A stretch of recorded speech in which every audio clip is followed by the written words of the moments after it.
welcome Neil to the program, Neil DeGraide.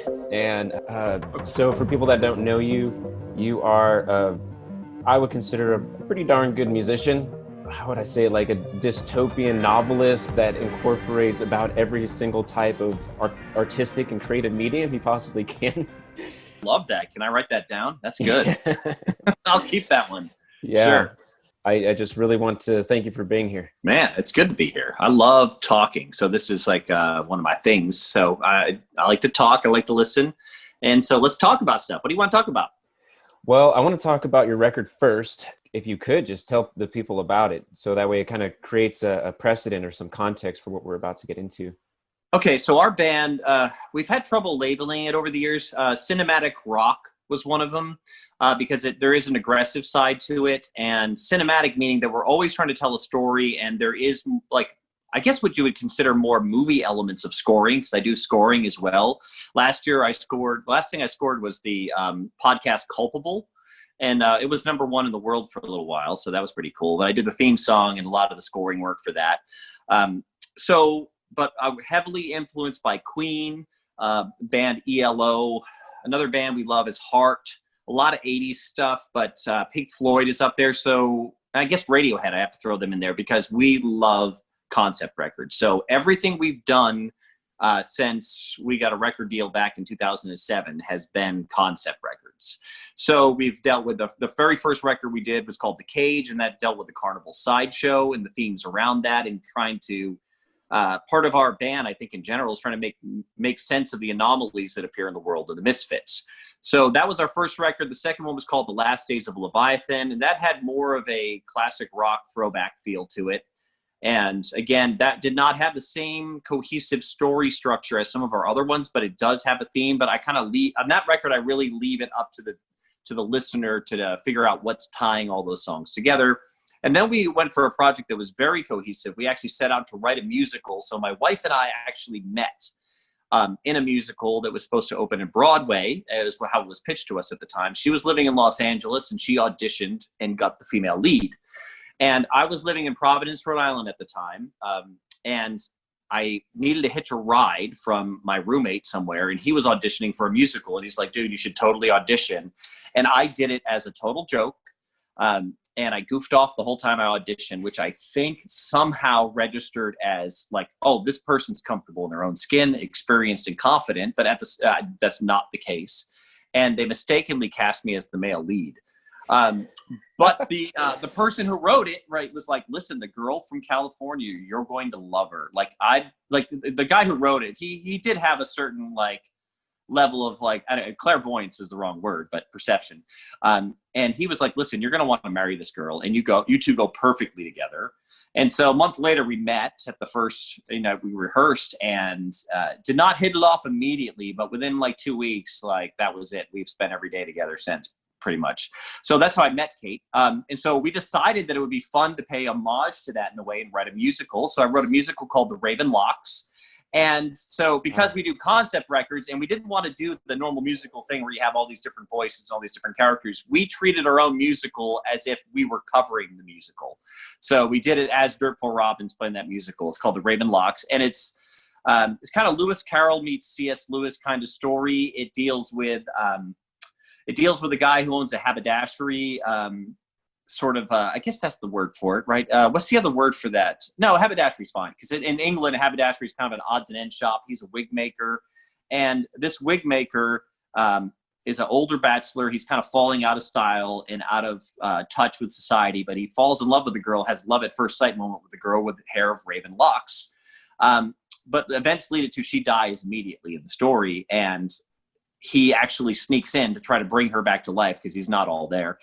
He steals her hair from the mortuary and places her hair on a bust, and it begins to speak to him like an oracle, and he goes on this adventure trying to reunite her hair with her body in Hades. So it's a pretty epic musical, very Greek story.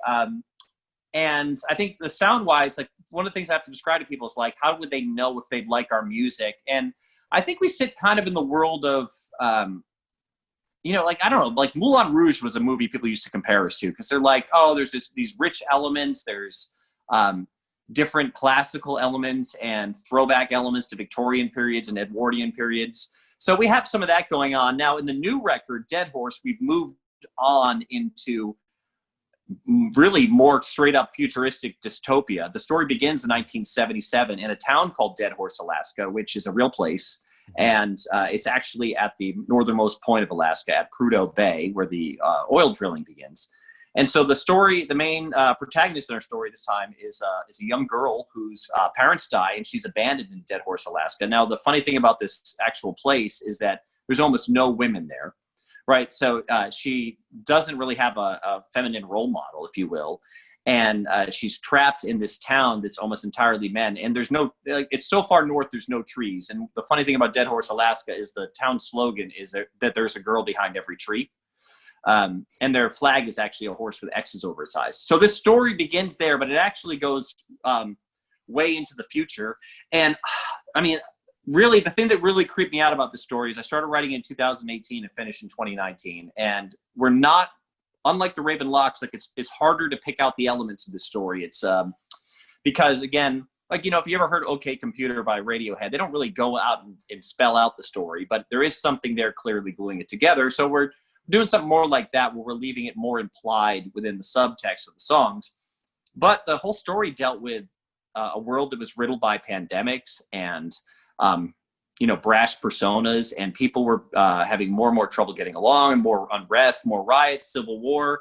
Eventually the world starts to sprawl out into this like equidistant grid where people are safe at home and distanced. So it was very creepy to us after writing these songs, and some of the stuff that's already released. It's a playbook for what we've seen in 2020. So yeah, sounds like it. My goodness. That was surprising. So I think, you know, you might be able to use the new EP as a predictive tool for the next few months, perhaps. But yeah, we definitely, you know, we had the, that happen. So the story Dead Horse is tying that together. So in the end, I haven't really announced this yet, but we're releasing the whole thing on vinyl and physical copies as well. But we're going to take all the songs on these EPs and put them in the right order. And I've already recorded with a guy named Terry Fater.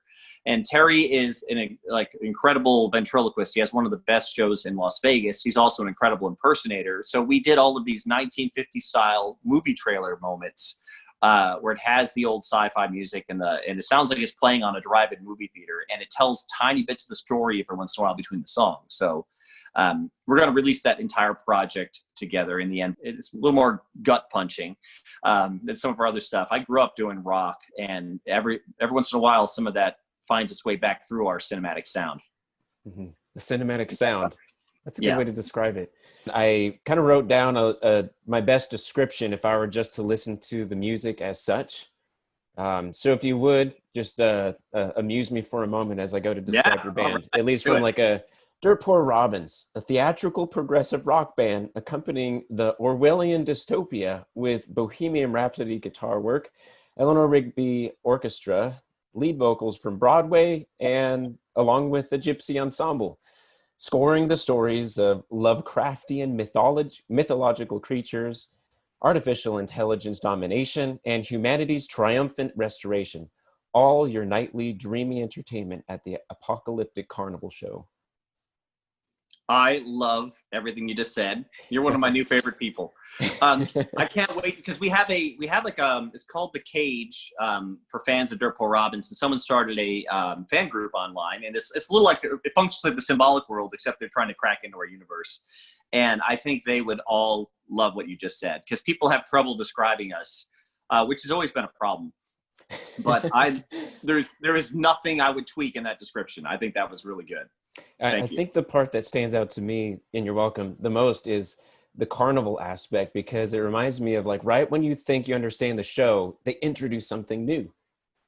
And it seems you guys introduce a new genre, a new instrument, a new concept, new art style. It's like, it's all part of the show.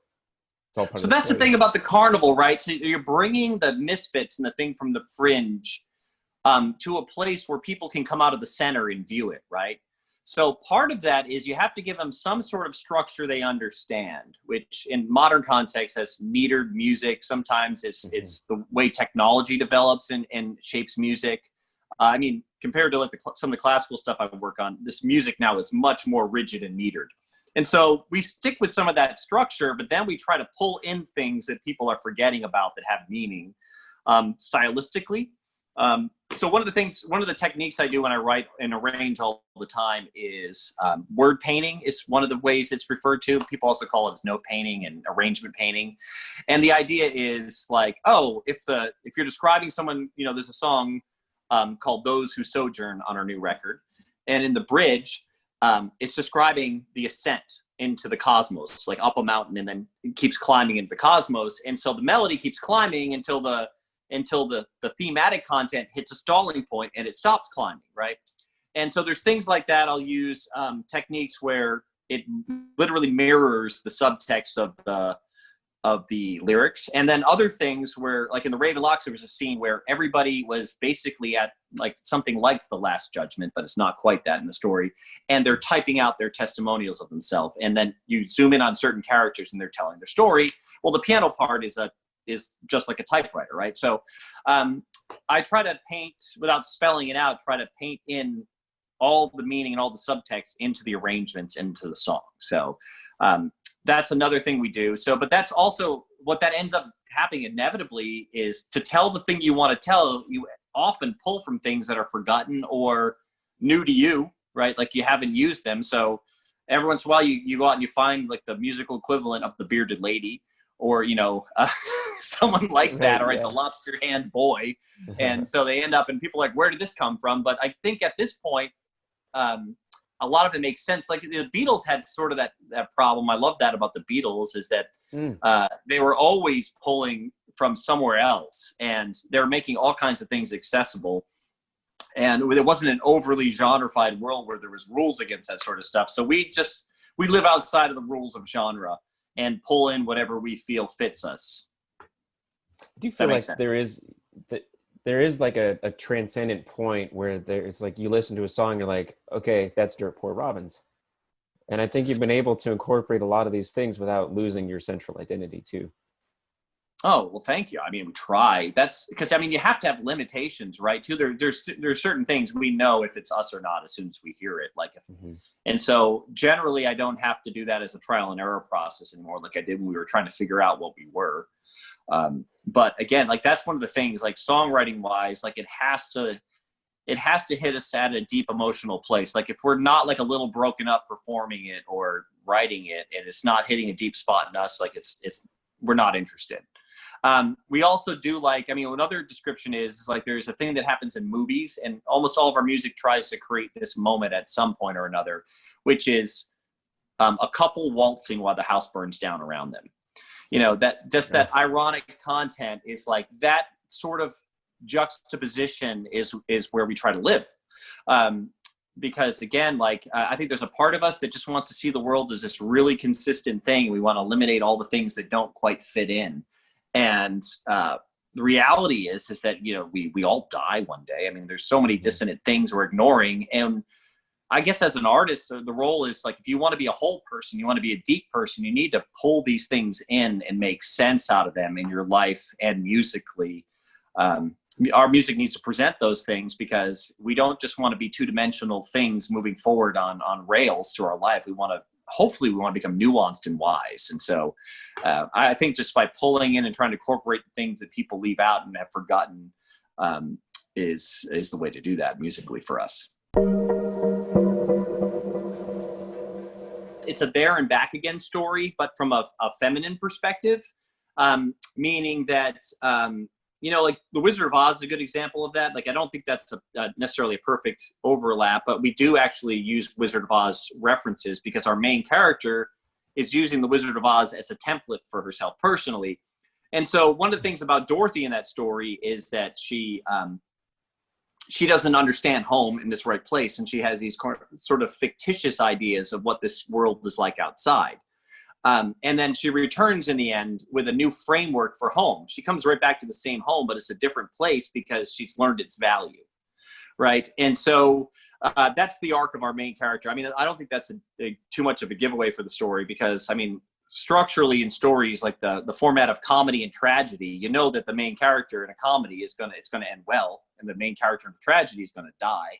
So I mean, that's not too much of a giveaway. It's how they get there and back, which is interesting. So yeah, we released this. I group songs because with themes that appear on the record, right? And I don't declare what those things are. I just leave those up in the air. But I did group the songs when we wrote them, and I planned them out in such a fashion. And then Onyx, I ended up having a couple of different songs left off and a couple of songs on it that I didn't plan on. So I ended up changing the name of the color on the record and to a gemstone. So the final record will have 2 songs on it that no one's heard yet. Awesome. So that's the format. So, and we're gonna, again, I said we're gonna have that on vinyl if the world doesn't explode. In the meanwhile. Yeah. Well, I think I over-answered your question.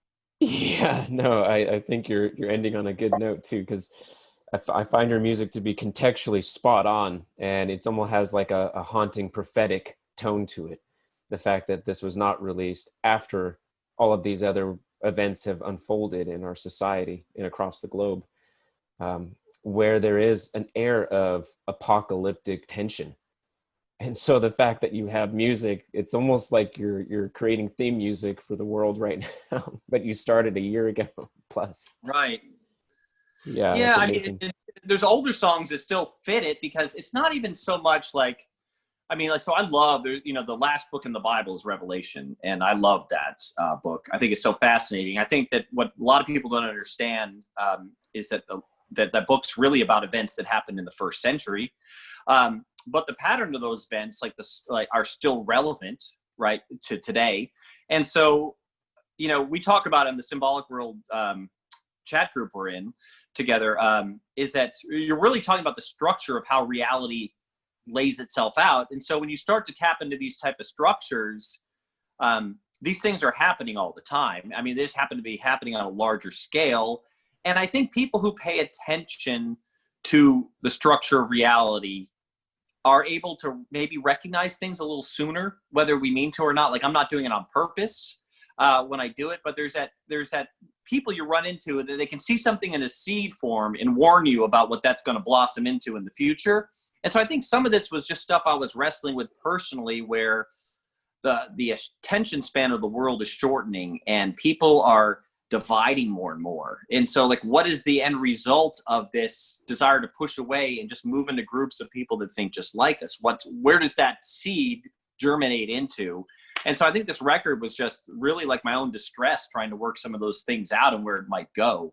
Mm-hmm. And that's how you get there. I didn't I've had weird dreams and stuff that have come true before, but this is definitely not that. This is, I just think, just struggling through like the summation of technology and our shortening attention spans and our heightened aggressiveness towards outside viewpoints and the inevitable place that will lead. I think it's just a reflection of those things. And musically, I'm trying to work those things out for myself. Okay. So allow me to unveil what I've been working out within me as well, if you would. Perfect. I love it. So one thing that I love about your band is that it's a multimedia experience. I mean, you're taking the lyric video to a whole nother level, man. It's awesome to see. And I just think people think of, the word band as like a group of musicians who play music, but that's just not so, especially today. And Dirt Poor Robins is like an amalgamation of several creative arts. And so I began to categorize all the different types of creative mediums that you guys use and many other bands like you would use. Mm-hmm. So the first one, I would call it the tonal arts, where it's sound, noise, harmony, rhythm, timbre. The second one would be verbal arts. So like lyrics and poetry, oration, language, narration. And the third would be visual arts. So like pictures and paintings and graphic designs and symbols and lyric videos and music videos and film and, stock footage from silent film era. And so as I begin categorizing them, the big questions that I have is that, like, for example, you have Jonathan Peugeot on your vlog, and you guys primarily covered 2 and 3. You covered the verbal and the visual arts. Right. And where I come from a music background, and I began like having these questions of like, how does the domain of music or the tonal arts fit in with a lot of the symbolic patterns that you were just talking about and introducing? And so then that led me further down as a way to try to like focus in on the tonal mediums and how music does or doesn't fit into that symbolic world. So like to analyze how all of these creative mediums then actually work off of each other, and how the second question to you would be like, how do you appropriate all of these different categories and have them work together? So I also, I want to mention too that I want to draw from the language of creation. And the reason being is because, oh man, I own that book. We're ready to go, man. So, okay. So the reason being is because it covers music, but it also unfolds these, symbolic patterns, especially trying to recapture the ancient worldview of phenomenological approach and symbolic patterns, and seeing the world as a language rather than just material, causality. Mm-hmm. And so and I covered this in a series of videos, 3 videos, where I covered the structure, the overview, the impacts, and even the meta symbolism of the book. So people can refer to that. We're going to launch off of that point and just start diving into the concepts, because a lot of the viewers asked me to go deeper into like certain topics or certain chapters where we can expand on some of those and kind of get into like the nitty-gritty. So at this point, I'll stop and see if you want to tune in at all. All right. Well, your review of this, by the way, was fantastic. It's funny because I don't always process things out cognitively. I just kind of let them wash over me, and then whatever sticks. Whatever, whatever's left behind on the sand sticks. And then I realized, after I watched your review of it, it actually had a big impact on structuring some of my thoughts. The hard part about it as an artist is to comment on why we do what we do. It's always in retrospect, looking backwards. So otherwise, it's just intuitive, mainly at the point. So when I start to create something, it's if it hits me and I feel like I'm onto something, and then you start to push things around until they fit together. And sometimes something will strike me visually, or again, our album covers are deep. Jonathan covered those in the video we did, and there's heavy symbolism in it, but at the same time, it's just totally on intuition. And then later, which is funny, we intuitively choose something, and then he breaks down the symbolism in the story. And when he breaks down the symbolism of the picture, he starts to tell the story. And so I think that I do better personally when I don't try to have an intention when I start. So a lot of my analysis after the fact would be unfair as a description of the process of creating it, right? So I'm just kind of pushing things around until they feel right. And then when something's wrong, that's when I engage it with more of a structured type of thought to it.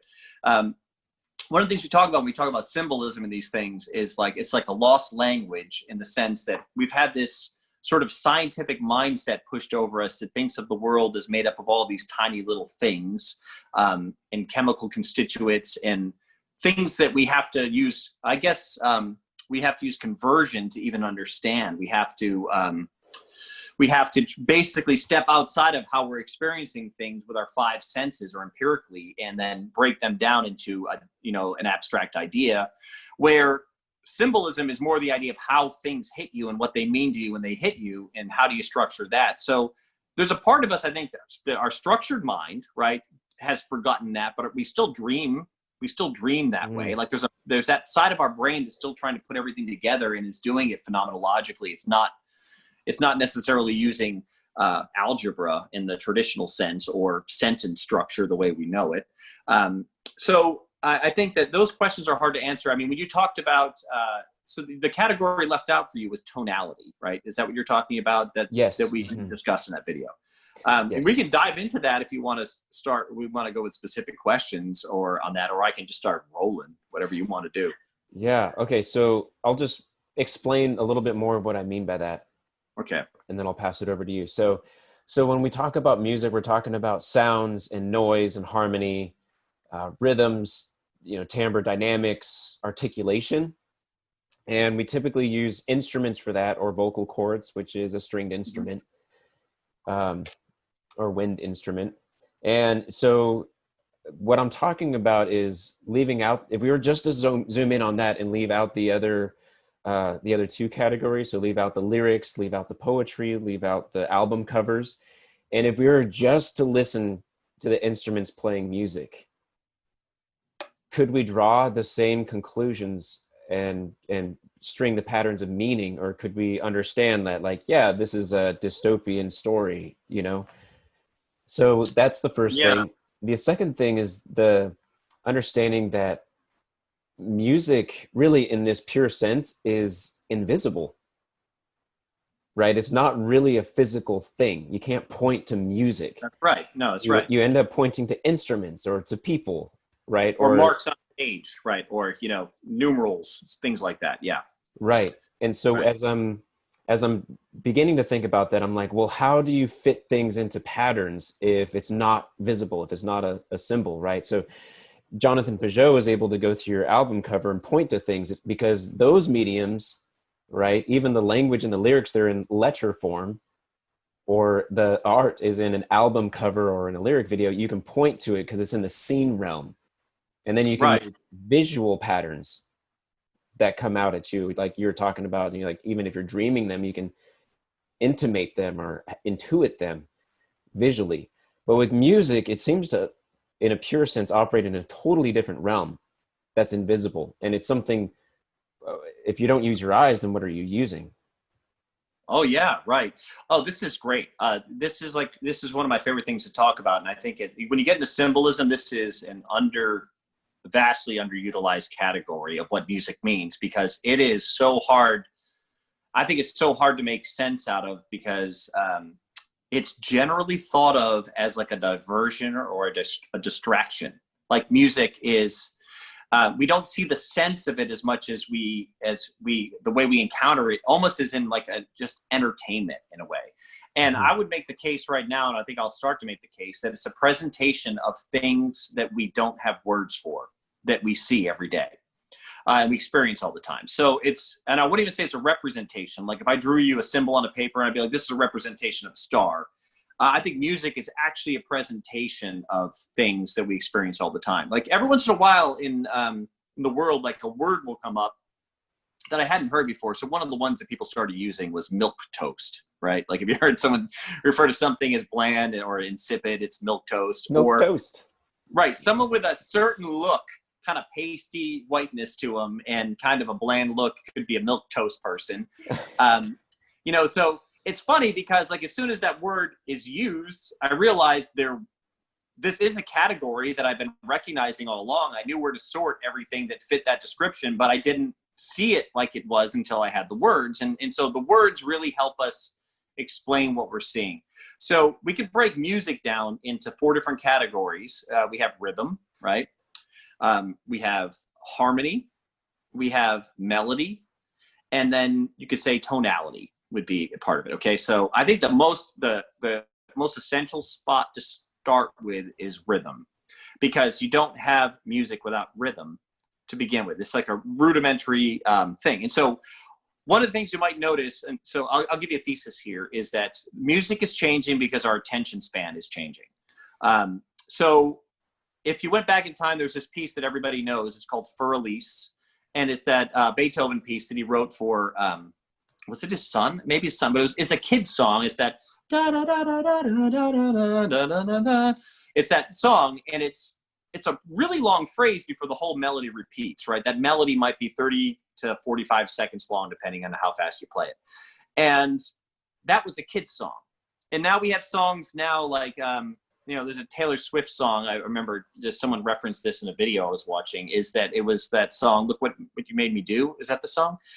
There's 3 notes in the melody in the verse, same 3 notes, 2 notes in the pre-chorus, and no notes in the chorus. And there's a reason why this is happening, and music is a reflection of where society's at. So I think I can explain why our attention spans are diminishing, and a real scary problem with society as a whole, and based on rhythm. So rhythm is the core way we relate to rhythm is our own heartbeat, right? So everybody understands, like, that's a beat used very often in music, the heartbeat, right? And that sound. So what's really interesting when you get into rhythm is that there's the fastest category is in classical music. The little sign you'll see is presto. There might be even like a prestissimo. I don't know. I don't know all the words, but presto is like really fast, like 180 beats to 200 beats a minute. And enjoyable music and music that can be sustained at that tempo for a long period of time generally tops out around that range. Now, people have written stuff faster and you can hear subdivisions faster. It's very hard to find a popular song ever above a certain tempo. And so that's, oddly enough, it's related to like a really maximal, like sustainable heartbeat. Like an Olympic athlete at max push is going to be around that beats per minute in their own heart. And so you have the other side of things is that there's actual point where our brain stops recognizing something as rhythm or tempo any longer. And that is below 33 beats a minute, which is weird. I have this experience, and some people describe this. If you have where you can control tempo in a song, or like, through MIDI, and you start to slow that song down to 33 beats a minute, I feel like I'm dying. I literally feel like my heart stopped. It's gross. It's gross. I can't do it. I literally can't do it. So so when you get into this whole world of phenomenological experience, we have to understand when we start to engage music is that music is something that happens over time, right? The tempo, the base category to generate that time, is absolutely instantiated in our own body as far as what we find acceptable or not. So our own heartbeat determines how we feel about the music and what it would be like to embody that tempo.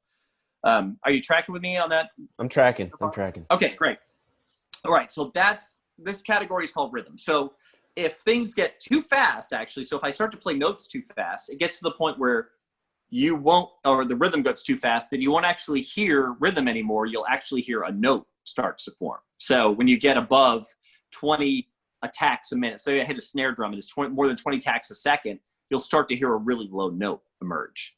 And so when you get out of the realm of rhythm, you start to get into tonality, right? So that's what's crazy. So we'll get into tonality and melody later.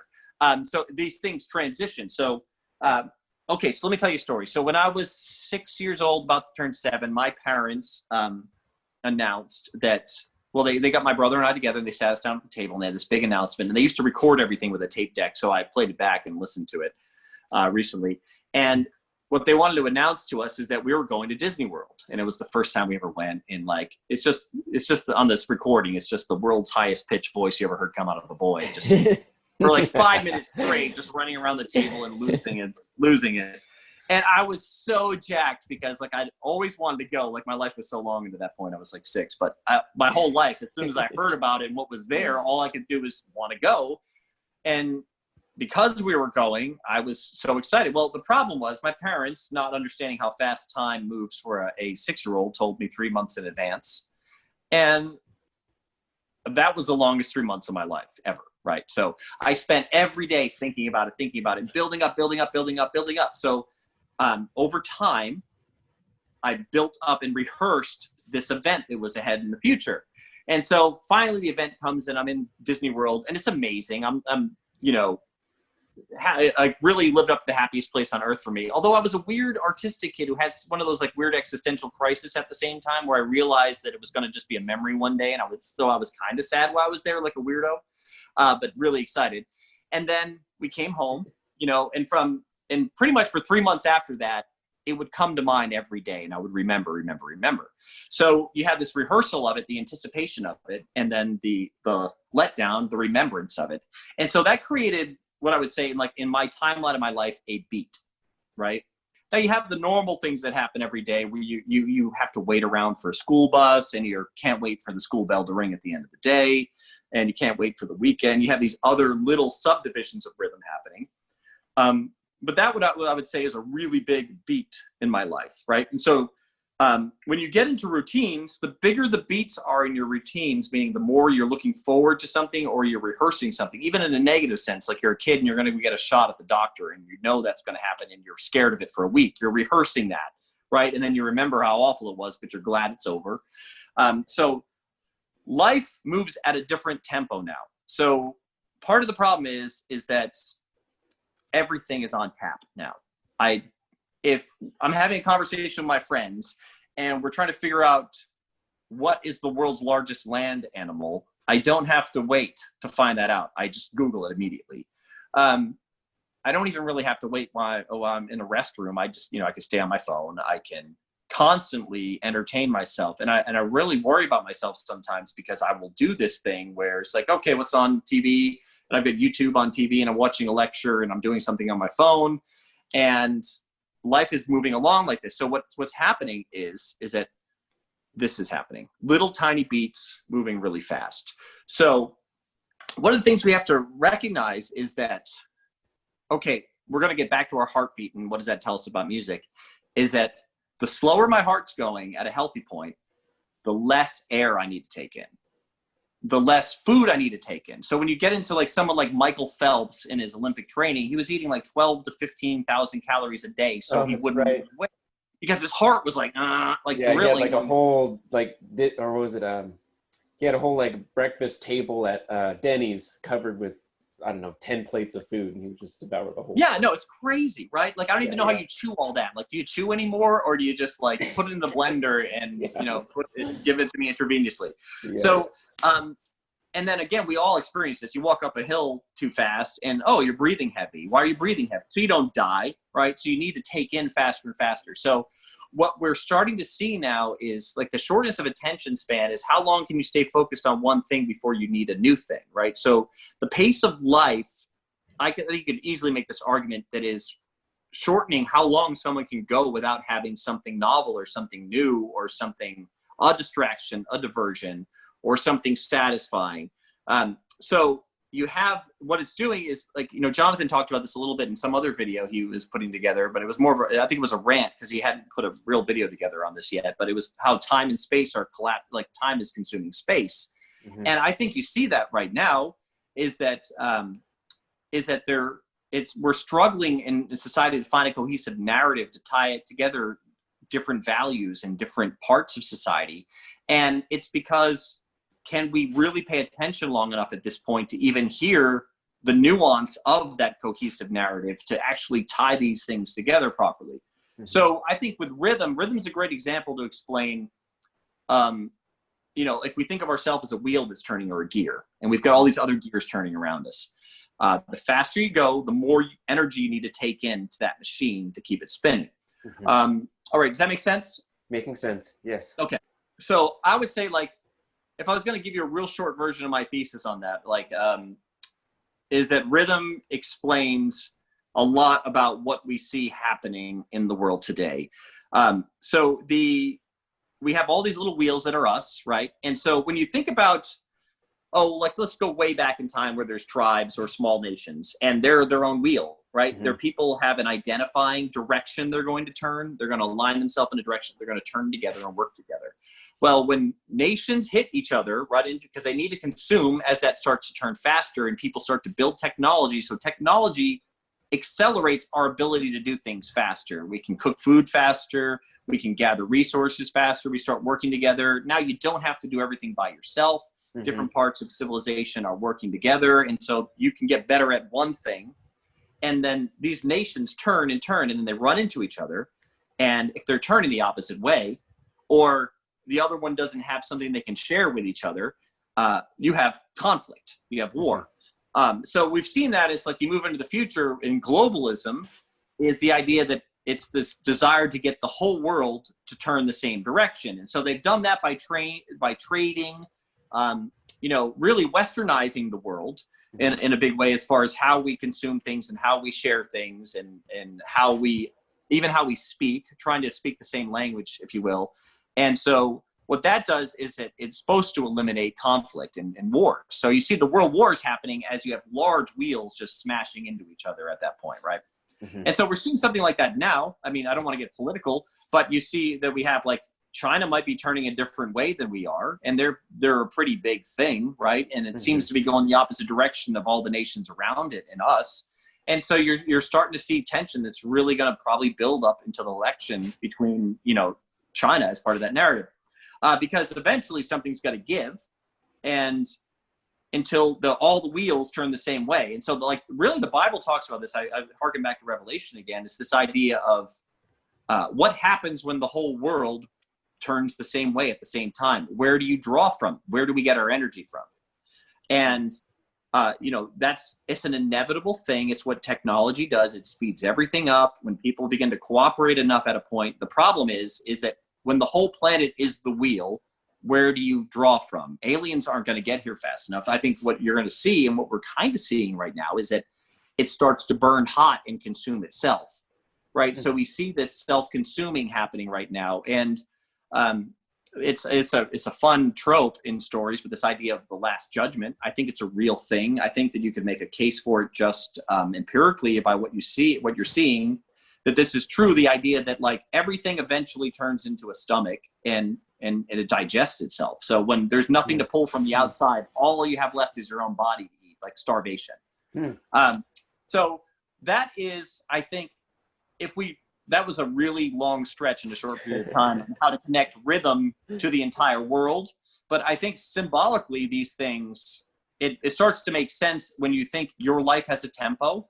Everything has a tempo. The ocean has a tempo, right? The ocean is moving in waves. Everything flows in the world. A desert, if you think about a desert, which is the slowest tempo in the world, it has the same shapes. It has dunes. It has waves, right? It's still flowing. It's just too slow for you to see anymore. If you put a time-lapse video on a desert over, 3 years and you sped it up, those dunes are not in the same spot. It's moving just like an ocean. Those are waves. Yes. And so all of these music is presenting to us all the time and in a measurable microcosm what's actually going on in the entire world. So when you see the tempo of life sped up, you see that reflected in melody and rhythmic choices, that actually music has become far more rhythmically oriented as the world starts to move at a consistent and faster tempo. So that's rhythm. You have any questions on that before I move on to the next one? Yeah, that was pretty good for point 1 of 4. Yeah, okay, so what you're doing is you're beginning to show how music is not just something that you could like listen to on iTunes. You're beginning to see its qualities throughout the cosmos. And your example so far has been rhythm. Beats. Rhythm, right, yeah.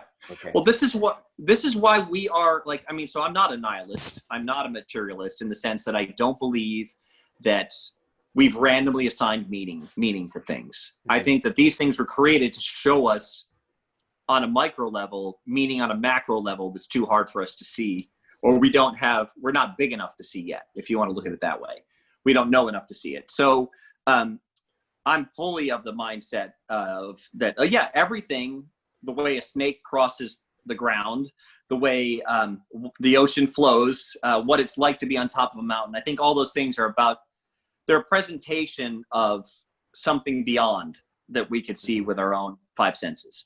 And that they're there to teach us things. So music, it's like we walk around, we don't ever think about, why are we a thing that sings? Like, it's a question you should ask. It's super meaningful if you can start to figure out even like the tiniest bit of that, what's underneath that onion skin. And why do we make music? Like, what do these things mean? Like, not just, it's fun. But we get into that side of music that it's like, no, we're being presented something, and we were given a vocabulary to communicate things that are way too big to come up with a word for. And there's narrative structure to that. So like the second aspect of this that I was talking about was harmony. And, so here's what's crazy about harmony. We have things like, you're Derek, I'm Neil, right? At first, that's a name. That name is just a name. I associate that name to other Dereks I know. You might spell it with 2 R's like a weirdo. You might spell it with 1, right? There's a whole lot of ways to approach the spelling of Derek. Yeah, right. I've seen one with a Y and a Q in it somehow. and eyes, and yeah, Q, why not? Derelict. Yeah. So, so anyway, that's you. But as soon as I start to know you, now I know where you're from. I know a little bit of your background. We had a chat earlier.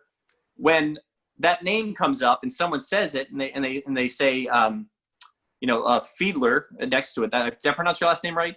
Fiedler, yes. Fiedler. Okay, right. When they say that, I don't see Derek anymore. I start to see the you I know. Okay, so I'm starting to get some context to your life and what you are. And so there's a popular concept in whether it's metaphysics or science, is like emergence. Like, where does identity come from, or how does a bunch of things become one thing? And at what point does it stop being that thing and it starts being something else? So, for example, I've got these trees in my yard, and what are they? Sycamore trees. They're my favorite. And sycamore trees, like, if you don't have like a lot of groundwater and running water, they don't grow. Like, they don't exist. And so I can look outside at the sycamore tree and be like, that's sycamore tree. But at the same time, I might be wise to include its environment as part of what makes the sycamore tree exist. Right. So when we get like, so it's that root ball underneath the ground that I don't see. And also the conditions is part of what makes a sycamore tree. So when you get into harmony, we're starting to talk about the conditions to allow things to exist. Another way to think of harmony, it's like, it's your scene. So if you go watch a movie and the movie's shot in New York City is such a big location that has so much history for most people that it's almost a character unto itself. Right. So when you see that, there's a certain way you expect people to talk and behave, and you understand that whole entire environment. Okay. So that's something like harmony. So the weird thing about harmony is the way its identity emerges and what it does to our identity. So I got to figure out a way to talk about this where I don't have to get too theoretical musically, because a lot of people don't know music. So I guess the easiest way to understand music, if you've seen The Sound of Music, the movie with Julie Andrews, and The hills are alive with the sound of music. Exactly. They have that song that explores just a simple major scale. It's that do, re, mi, fa, sol, la, ti, do. Mm-hmm. Right. So what's crazy is, let's just say that's the key of C major. Okay. So it goes from a C to a C. There are 8 different names in that, with the C repeating twice. So it goes C, D, E, F, G, and then it starts back over. When you get to G, I don't know why they did this. I guess it makes sense, but it goes back to A and then B and C. So that's a C major scale. If I start to play a song in that key, whether you know anything about music, your brain already knows the key. Like, it's the sense where if I suddenly depart from that key and that tonal center, which is C, your brain's like, where are we now? We've gone somewhere new, right? Something's changed. A scene change has happened.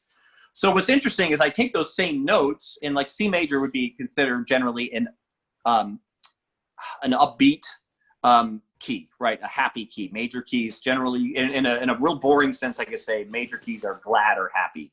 Well, minor keys have a little more contemplativeness, or a little sad, if we want to go with like a little kid vocabulary version of that. And so with the same notes, by how I arrange them and their relationship to each other, I can imply not C major anymore, but A minor.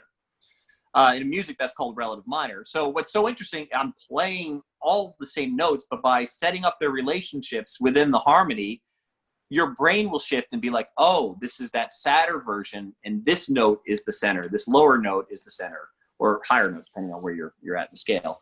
So one of the things we're not conscious of, especially now because people don't really play with keys and tonal centers like they used to in classical music, is that it's a total presentation of how identities are formed. It's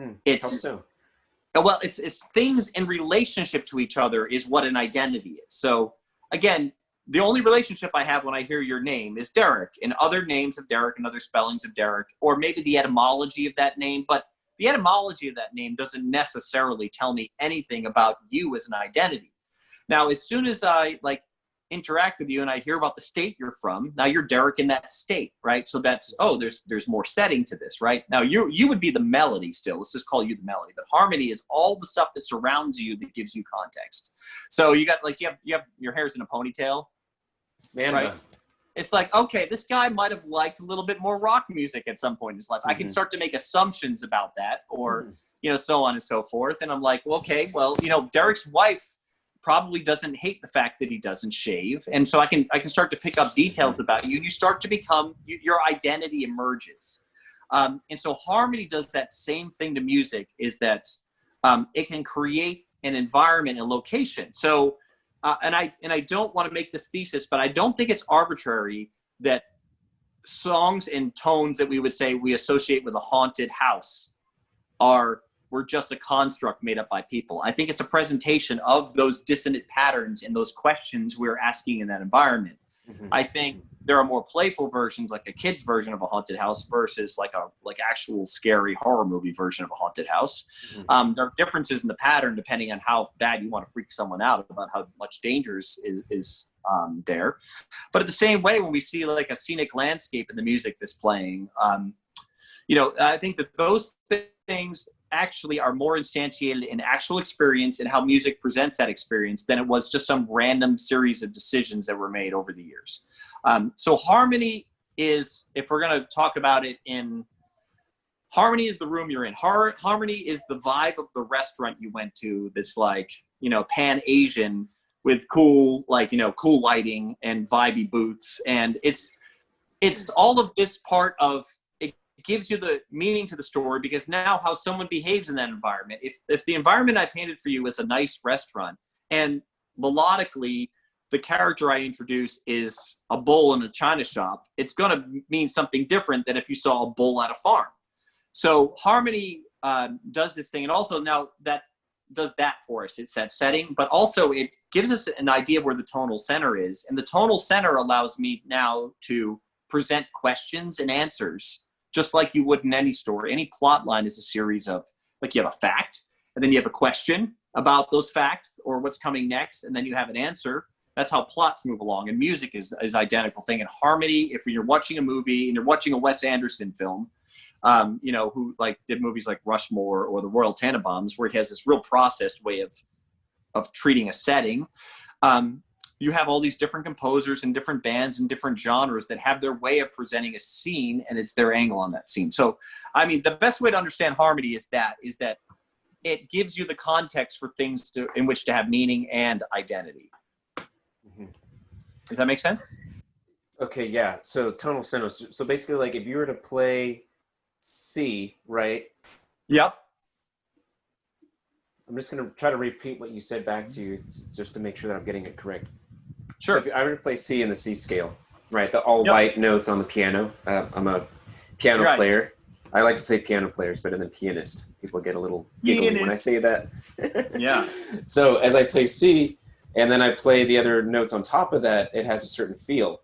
But if I just go down a little bit and say, no, I'm going to start with A, but play the rest of the same notes, that tonal center of A organizes those notes in a different way that creates a different feel, more of that minor contemplative type of feel. Right.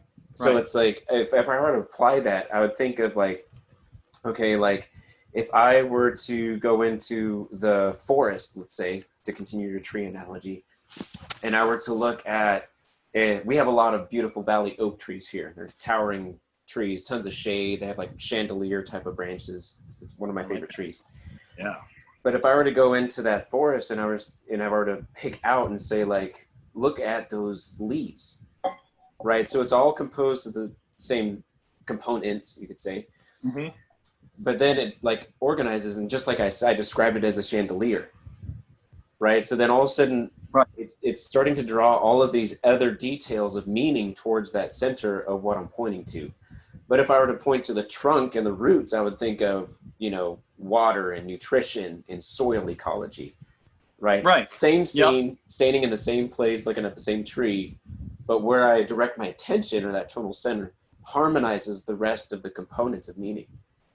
That's right. And so with harmony too, you also have that expectation. Like if I'm playing a C chord and I go to an F or a G, one of the possibilities that will branch into in your mind, you're going to expect to go back to C, right? So, I mean, you don't really have to understand music to understand this, in the sense that if I went,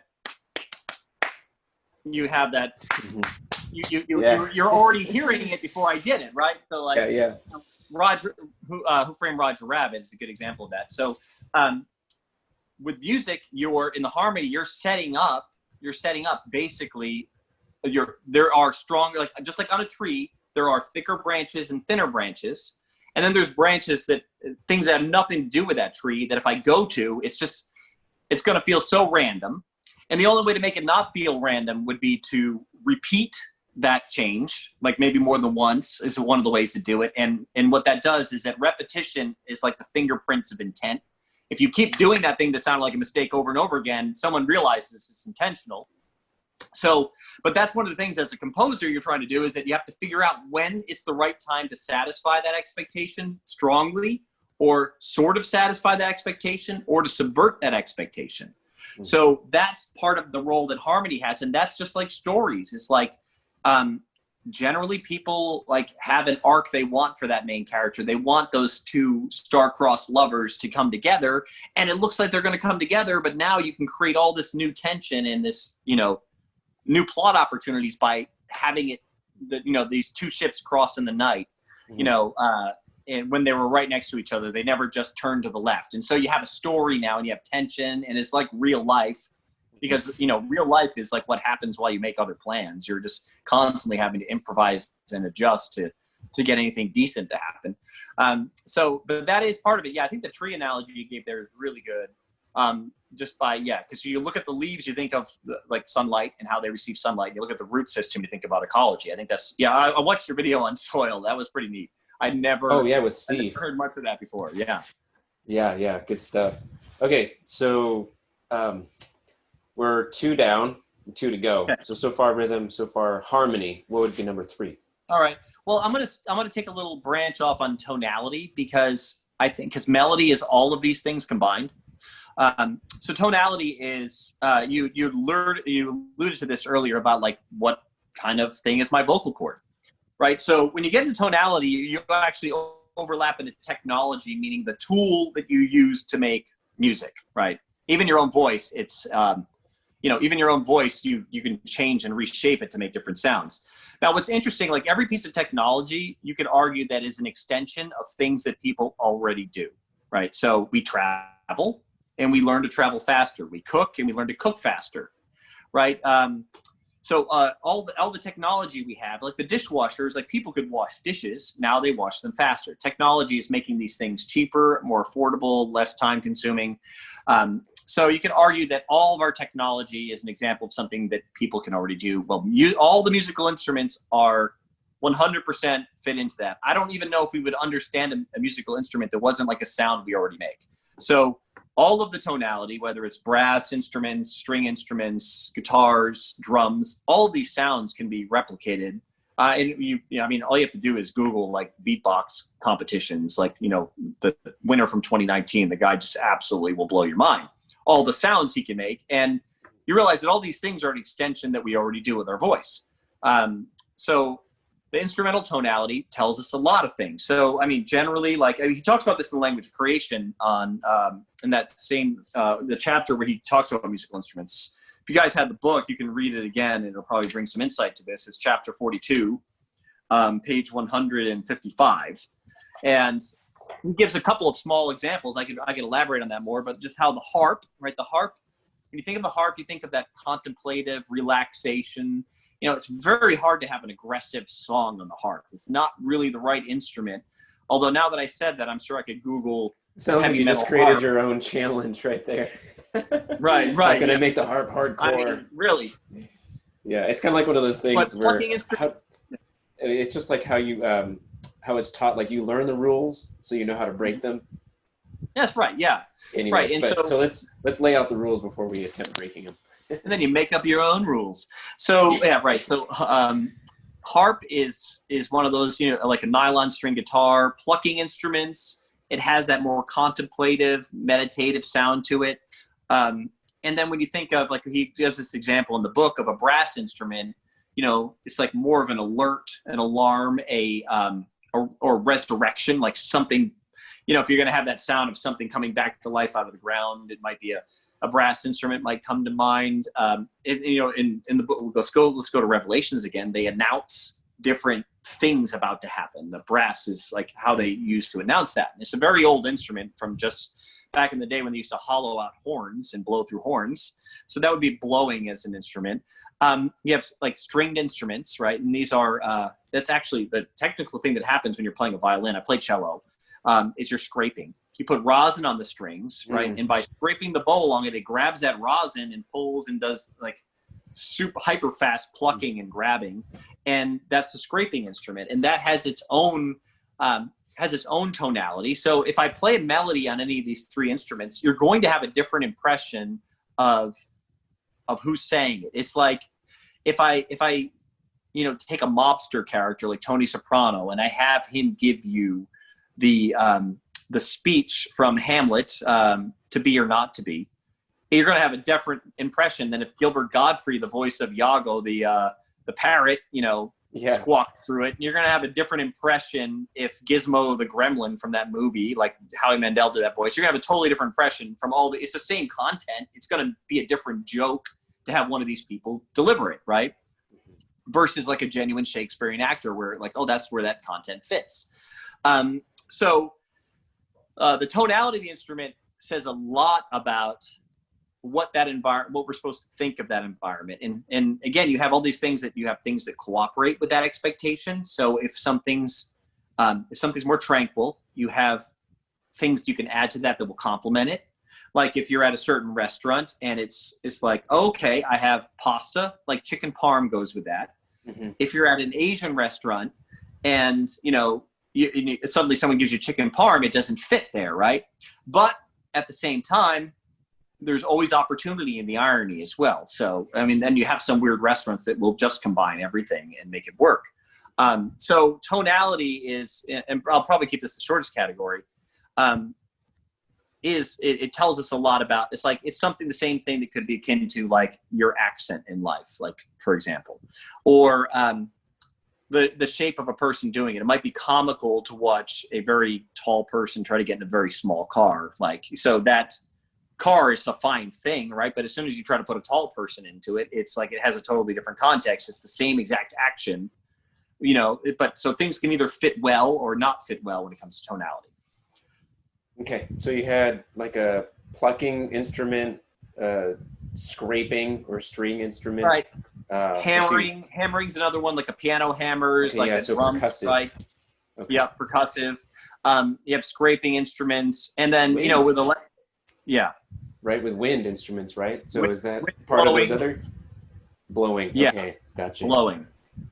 Yeah, and so you know, as you bring up the electric guitar, I think you're just about to go there. I'm wondering, like, now that we have amplification and electrification, like, is that its own category, or does it fit in somehow to one or part of the other ones that you just mentioned? Generally, it's weird because it mimics what we already hear, right? And what we already hear as like a sound that a human voice can make. Even if I get fuzzy enough on the guitar, it's very similar with brass. So on the new record, I have the song Stronger. When it starts to hit in that song, when the beat comes in big, I have a bass trombone and a regular tenor trombone Josh Brown plays, who plays with us, and a guitar also hitting at the same time.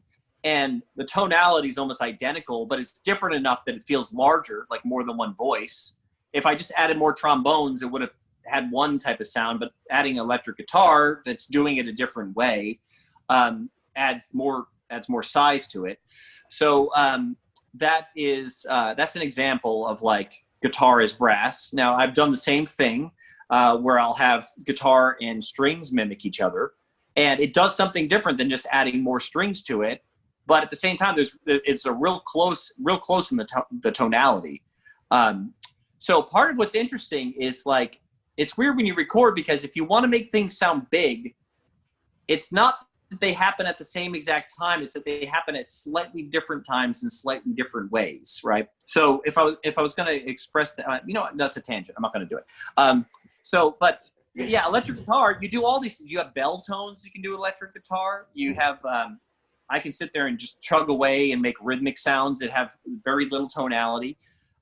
So electric guitar becomes an extension of guitar where it allows the guitar to be more versatile. And I think that was a necessary invention when you started forming rock bands that were 2 guitars, 1 bass, and drums. It's like, okay, how do we function like an orchestra more, right?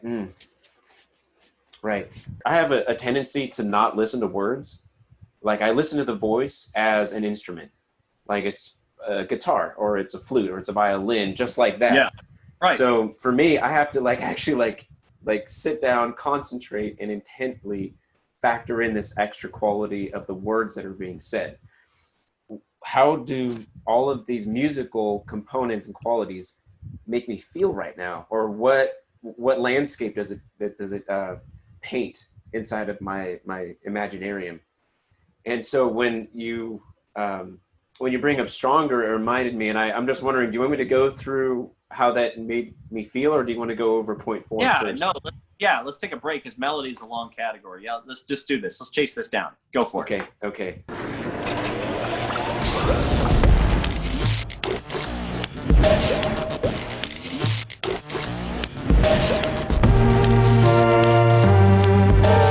Cornered by a mob, a forest of torches. The flicker in the eyes of a dozen witch hunters, smiling as they're chiding, unaware that I already died.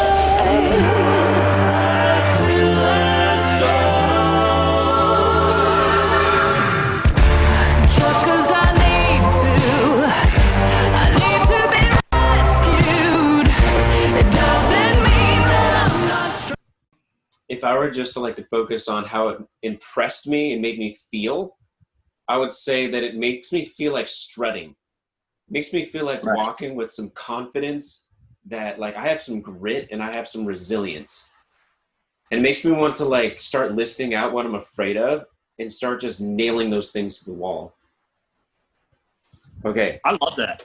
Well, we call that, it's funny. So my quick impression was of Frankenstein. It's like, she's like Frankenstein's monster in this. And I called the group Frankenboots. Meaning that I used to have these pair of boots that reminded me of Frankenstein and made me walk like that. But there was this slower, really intentional way you would walk. And I felt super strong when I did it. So it's it was one of those weird things. Frankenboots, man. Yeah, I call that group Frankenboots.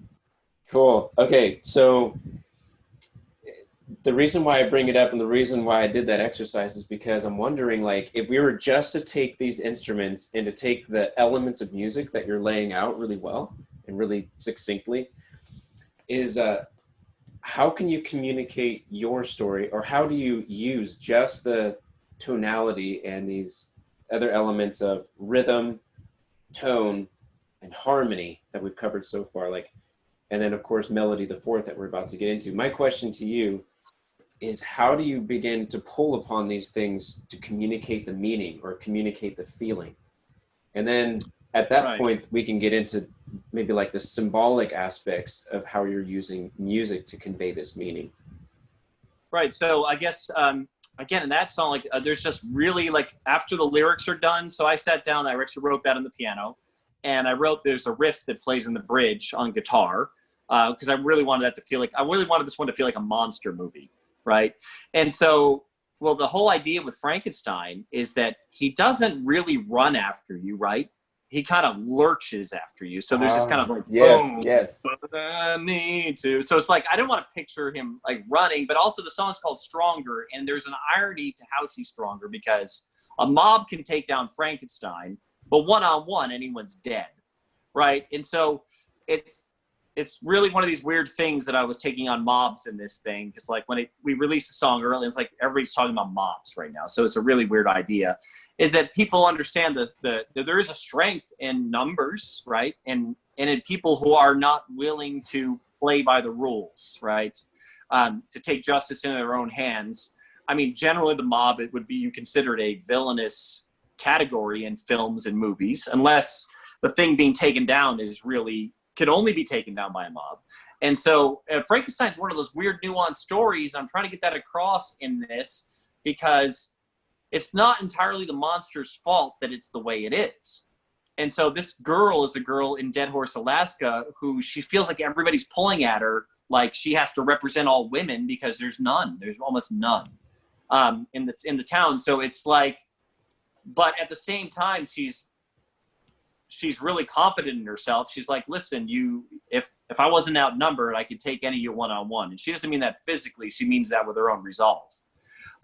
So that's and so I'm trying to get that idea of intentionality and resolve in this song, where something is moving forward dauntlessly, despite the fact that everything else is coming against it, and it's still managing like to walk against that tide. And so I'm just trying to get that idea across. And I really like things that punch like that. I mean, there's weird versions of that type of groove in a lot of songs. Benny and the Jets is like the chill version of that by Elton John. Okay. A slow kind of dauntless plotting groove.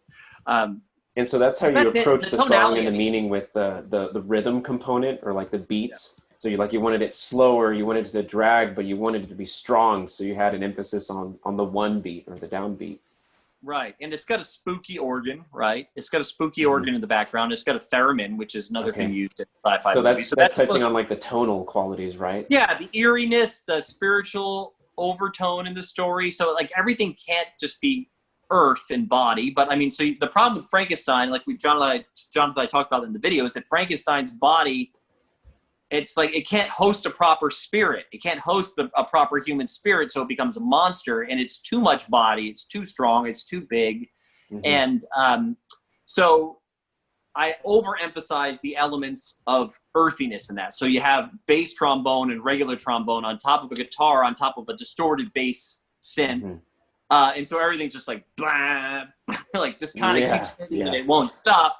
And so the arrangement itself has too much body, that everything that represents something higher is very, you can poke holes in it. It's ethereal. So that's how you kind of make, that's how you make a song sound like Frankenstein is, I guess, if you want to look at it that way. Right. So it has a big body. I get that. And then up higher in the higher frequencies, the higher note registry, it's like you have this like whirling organ that makes me think of like the carnival or a spooky silent film. Right. Yeah. Okay. Right. Yeah. So that's exactly it. I mean, it's almost too nail on the head for me. I don't try to hit the nail on the head that much, but because the song's not called Frankenstein, you know, and that there's only an allusion to like the Bride of Frankenstein. There's only an allusion to that idea that I felt like, yeah, like the arrangement can be nail on the head for that idea. So, and I think about that with music too, because like, even if you really did like nail it on the head, so to speak, not everybody would understand that you're writing a song about Frankenstein or Franken Boots, for that matter. And Franken Boots, man, that's the groove. Yeah, Franken Boots. So that's where I'm really curious, and I'm trying to drive this research question of like, could we communicate Frankenstein lurking and kind of like the slow march and all of the symbolism that goes into the mythological story of Frankenstein? How much of that could we convey with music alone? Right? Yeah, I think if you listen to the song Iron Man by Black Sabbath, I almost said Blacksmith. Black Sabbath, man, that's the same sound. I mean, like if I just hear that groove come in, right. You know, it's the same thing. It's like you already, if someone showed you Frankenstein lurching forward or some kind of like, you know, Godzilla, it would make perfect sense to that music, right? If someone showed you a bumblebee pollinating a flower to that, it would make no sense. It would be like, oh, it would be a joke at that point. It's comedy because it doesn't fit. And so I think, speaking of that, there's like amazing booms outside that someone's delivering a dumpster. I don't know if you can hear that. That was really cool. Perfectly done.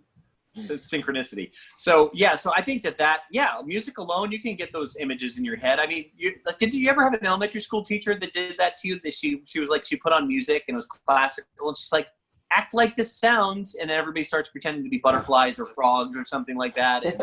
And it's weird how quickly people will agree on like what was the right representation, and all the kids start doing it. Wow, yeah, that's so interesting. Yeah. So I think yeah, that's actually it's more objective than people think. You know, I think right, because I like there's other artists I like Suf John Stevens, for example. Like he never talks about song meaning ever that I know of. And he just like whatever you want it to be is what it is. And I'm just writing songs that make sense to me kind of thing.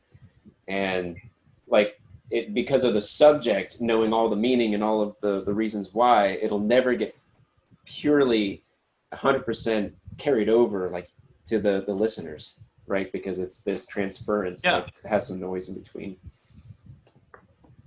So that's right. But I mean, sometimes questions are more interesting to people than answers. You know, I think that's why people like Salvador Dali has his own strange symbolic structure to his universe, and he doesn't really detail it too much. I mean, you can dig into that a little bit, but it's kind of fun just to have questions sometimes and let it mean things. So, I mean, I never give it all away, but I will answer questions if people ask a direct question. So I do think it's interesting to leave. You have to, I guess, you know, protect the femininity, the thing that's hidden, you know, the womb of the song or those details. It's fun to give people some mystery to explore themselves. But yeah, I also like to give them enough, right? So I think of art like this. It's like a treasure, treasure that's buried. And depending on your audience, they only have the capacity to dig so far. Like kids' songs are generally more straightforward, like in some capacity where they don't want you to miss the point. And so that would be likened to an Easter egg hunt where you kind of put the eggs where people can see it, right? But if you're going to aim for older kids, you got to put those eggs a little more, you know, you got to, again, subvert their expectations a little bit. And so art, and you have to know your audience, and I mean, or you intuitively know your audience, and then you have to bury that treasure at the right depth where they had to work to get there, but they can at least get there and get something out of it. Otherwise, it's too esoteric. Right. You know, it reminds me of, I think it's called Semantic Gap. Have you heard of that? Yeah. I can't talk about it for long, but go for it. Yeah, so like Semantic Gap, or like, I think the simple explanation would be like you introduce an image and then you introduce a second image and our minds start filling in the gaps of meaning, right? So you show a picture of a building, then you show a picture of a lot with ashes or maybe like flames or fire or something like that. And then we automatically think, oh, well, that building was on fire and burnt to the ground. Right. And so I just wonder, like with music, if having these invisible qualities, let's call it, where even though you can, as an artist, have full command of why you're doing what you're doing, or maybe you're just, you know, intuiting it like you're describing earlier in our talk.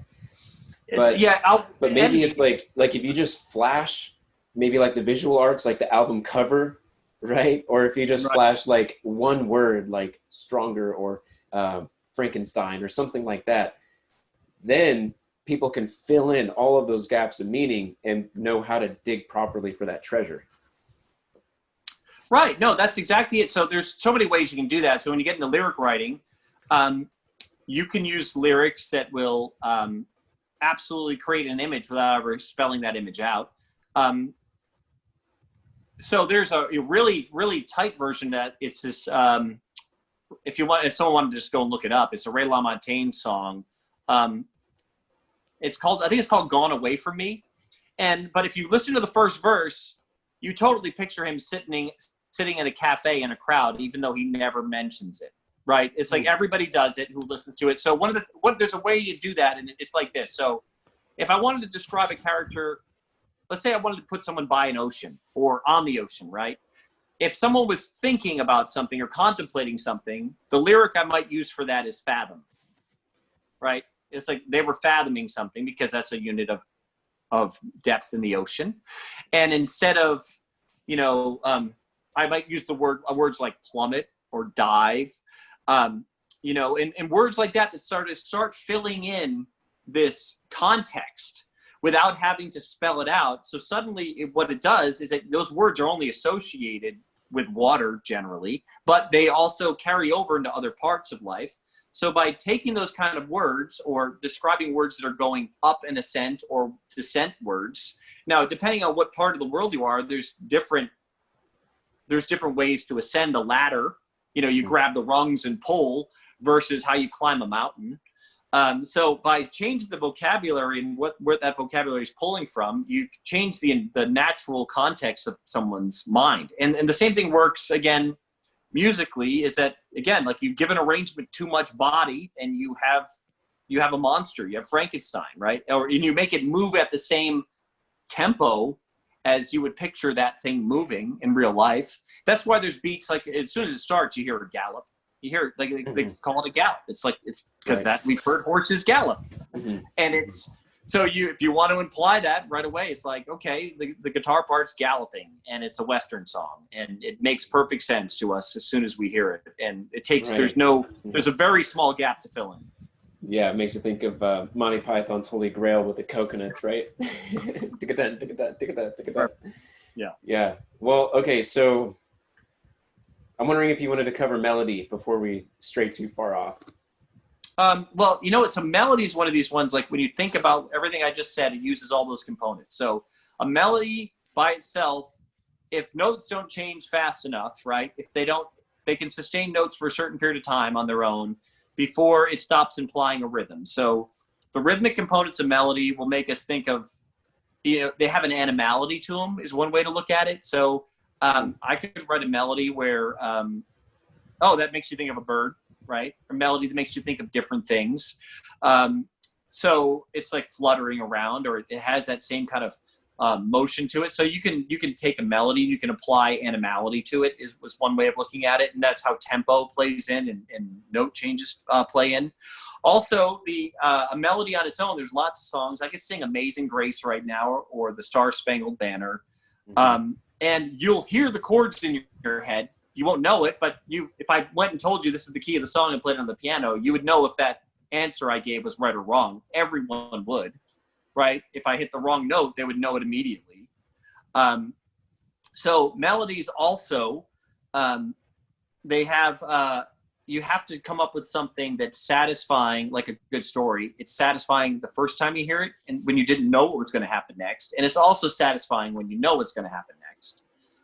So, you know, melody, basically everything else you did set up a character, and now you have a character in that story. So all the music sets up the context, the tempo, the emotional pacing. And now that gives you the opportunity to actually have a story. You don't have a story without other objects and things to interact with, but also objects and things to interact with. It's just a setting without the melody. So really, the weird thing about melodies is that these patterns, like if you start to pay attention to this is actually better for me to leave people with something than to actually try to explain it all explicitly, is that melody is asking a question. Every note that melody hits until the end of the phrase, there's a question in your ear, and your ear has expectations of what that answer might be, right? So that's the same with every movie you watch, every character arc in every story you watch. It's constantly, what are they going to do next? Or, you know, for an example, you might watch a show that has a character that, like Michael Scott on The Office. Let's get to like a more comedic one. We know that he's going to respond probably in the most awkward way that's genuine to what his character is and what his character thinks, right?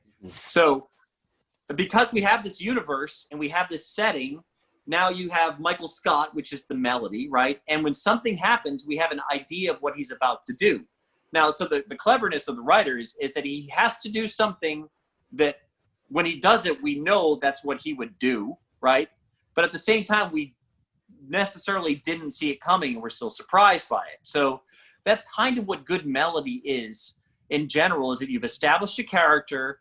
When it does the next thing, you're like, of course that character would do that. And then at the same time, it has to not be exactly what you would have predicted, because then you're bored, right? So if you want to know how to write good melodies, I guess, I mean, this is the worst subject to talk about in today, because that melody is totally dying. Like, it's been replaced by hooks, and hooks is like a really short, pithy phrase, right? So I still try to write melodies, even though it probably sounds old-fashioned to do so. Like, I don't care. I'm waiting for everybody to come back around to it. And, you know, I'm waiting for the crumble of civilization and technology so people can appreciate melodies again. But they have so much value, and it's narrative. But, you know, we have such political mindset now when it comes to evaluating things that we so quickly smash things into camps based on their labels, right? That's just a hook. It's like you see something and you throw it into your interpretive structure and you forget the nuance, you forget the bigger picture that the person you're sitting across from is actual, not an idiot, an actual real human being who has a reason for being the way they are. You know, so part of my love of melody is also my belief that the world is not full of stupid people. Right. It's like, it's a weird connection to make, but I don't look around and see a world full of stupid people. I think I see bad ideas. I see people with like sadly short attention spans and who don't have the ability to see something bigger, but I see them more as something that's trapped than something that could never figure it out if they were given the right information. So, I mean, I think that like, you know, to tie it back into like something that's really important to me, which is Christianity. I've said this before in other talks, but I think that one of the most profound statements is where Jesus has this world gathered around him and everybody's turned against him and basically torturing him and putting him to death. And he says, Father, forgive them. They don't know what they're doing. And so from my perspective, he has the structure to understand everything and his own creation. And so that's the right way to view it. So I don't give up on melody, even though the world tells me to. Like, I refuse to.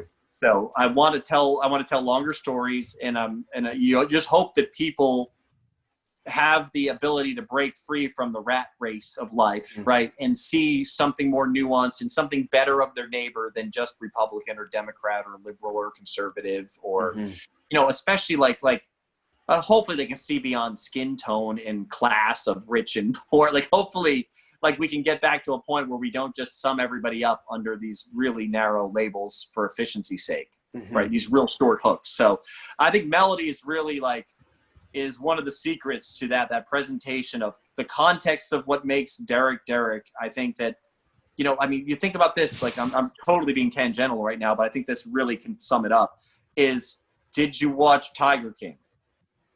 You know, the documentary on Netflix. You didn't. Well, everybody else listening did, Derek. I'm sorry you missed it.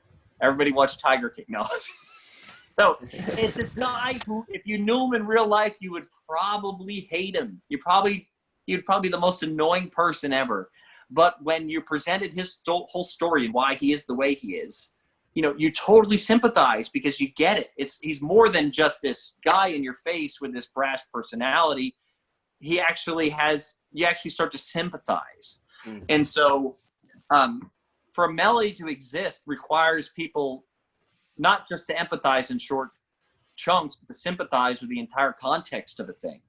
So that's why melody matters, and that's why I won't give up on it. I won't just write short little hooks and repetitive things. I will sometimes, but I don't want to live there at all. That's why melody matters. Yeah. Melody matters, man. Because people matter. Yeah. Well, plus, like, what you're describing is that there's nuance, right? There's nuance to music, and there's nuance to why we enjoy music. And then there's another reason why we get addicted to music, right? And then people can figure out the formulations to that, just like in the political realm, where you could have correlation without causation. Right. And you just see headlines and it's like, yeah, that's good. That's what I think. That's what I believe. Right. And then it starts shaping us in the wrong, maybe like artificial ways. Yeah. But I also think about melody too. Like, let's use your album, for example, Thunderbird. So Thunderbird, when I listen to it, it's like, it sounds like you have, technically speaking, you have like auto-tuned like 100 people singing at the same time with all these different harmonies, right?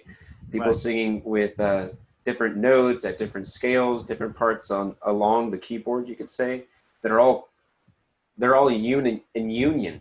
They're all communing together to say a message as one voice. And it reminded me, like, again, like the same exercise of like no lyrics, no anything else, just listening to the tones and the musical components. It made me think of like a ballad of 100 voices or more crying out.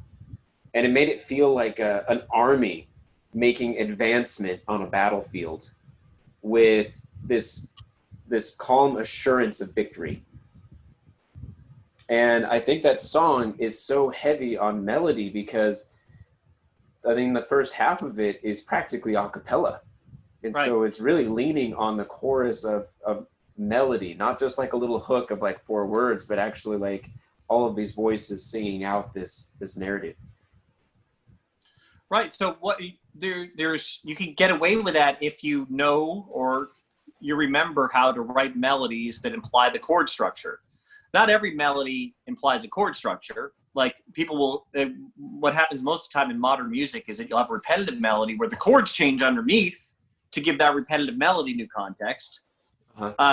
So, I mean, I can get away with that because, and I got another song coming out that does something similar to that in the final thing, but I try to do that in all the songs. Like, I don't really feel like I have a song unless I can put all the instruments down and just sing it and it means something, right?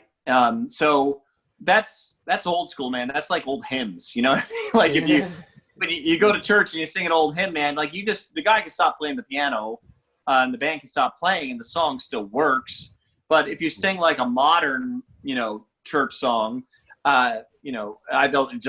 it's not going to happen. You need that guy strumming the guitar to make sense out of it most of the time. So with that song, you can do that. So yeah, there's that idea of like, there's harmony, like there's melody, there's harmony. And there's also like the idea that things are euphonious, right? That it's a crowd has come together and it's in a civilization, if you will, like that. Something being euphonious is like a civilization coming together and everything playing its part, right? So in the song is like a digitally induced prophecy, if you want to look at it that way. So it's weird. So it's like the character's receiving information that's entirely correct, right? But he doesn't understand it because it's so drenched in mythology. Right. So, I mean, that song, you have the Thunderbird. Well, you have the first thing is like, I don't even want to say the mythological character because I implied it. But it's some beast, right, that comes out of the ocean. You have the Thunderbird. That's his, the protagonist, if you will, but that's also the arch enemy. And then you have the Phoenix, which is the thing that dies and resurrects, right? And the Phoenix is actually the union of these two symbols. Mm-hmm. It's death and the thing from above. The thing from below and the thing from above creates, when those things are properly mediated, there's a resurrection. And so that's kind of like, I guess in a general sense, the vision, but that's what the whole idea there, arranging wise, is just something euphonious, that like a civilization coming together in agreement on the idea and all playing their part. You have very low voices and very high voices. And that's done with like, those are real voices that actually aren't auto-tuned. And you know what a vocoder is? Yes. Yeah, you sing through the keyboard, play. So it's all, but I didn't vocoder it out by playing the whole chords. I played each part one at a time so I could pan them out how I wanted to. So it ends up with like 30 voices in the end. Uh-huh. So, but that's how I get the sound. But yeah, like that's the idea of it. But I'm kind of like, I don't want to give away too much of it because it's what it is. Like the nature of like prophecy, how it appears is the idea that you don't really know what it meant until it comes to be. So you can't make it happen as part of your own volition because you didn't really understand it in the first place until it happened. Right. So that's how like always the fun part about that in a story is that things have to be vague enough that you can't force it on your own power and say, look, I did it. And it also has to be clear enough that once it happens, you knew what it was talking about. So that's the nature of that. It reminds me of Jonathan's book, which actually, you know what? That might be a good place to bring it, last topic, to try to button up everything that we've talked about so far. Yeah. So we've gone over the 4 elements of music, right? So rhythm and harmony, tonality, and melody. So now I really want to be able to ask this question about the symbolism of music. With Thunderbird, it reminds me of like, so you have something coming from below with a Leviathan creature, but the Thunderbird, if I know my mythology correct, is like lightning from the sky and it comes down. And it's like, as you're saying that, I got this picture of like they collide where the phoenix is. And the phoenix Right. becomes like this new thing that rises up from this collision, right? From the depths and from the heights.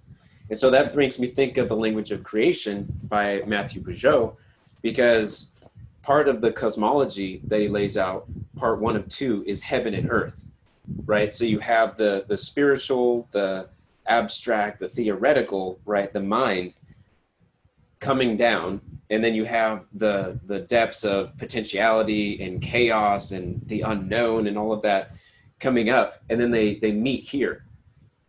Right. And so if I were to try to begin applying that to music and to learning music from this cosmology, I would say that music up here is like, it's invisible, just like, you know, the heavens are invisible, and then it informs the earth, and the earth manifests or gives a body to all this meaning, kind of like what we were talking about with Frankenstein, you know, like it's heavy on the body because it's materiality and this host. Yeah.